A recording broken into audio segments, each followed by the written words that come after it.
नाशिक रोडच्या खोलेमळा परिसरामध्ये अल्पवयीन मुलावर कोयत्यानं हल्ला केल्याची घटना समोर झाली आहे. जुन्या भांडणांच्या कारणातून झालेल्या या हल्ल्याप्रकरणी उपनगर पोलिसांनी अवघ्या 24 तासात कारवाई करत 7 संशयितांना ताब्यात घेतलंय. यातील सज्ञान आरोपींची पोलिसांनी परिसरातून धिंड काढली.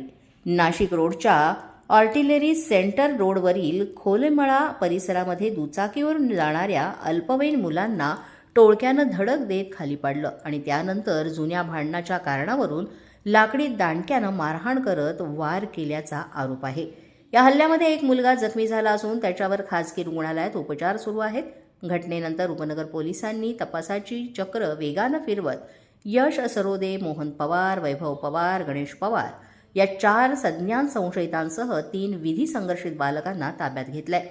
दरम्यान गुन्हेगारीला आळा घालण्याचा संदेश देत पोलिसांनी सज्ञान आरोपींची परिसरातून धिंड काढली. यावेळेस आरोपींकडून नाशिक जिल्हा कायद्याचा बालेकिल्ला अशी घोषणा करून घेत पोलिसांनी कायद्याचा धाक कायम असल्याचा संदेश दिलाय.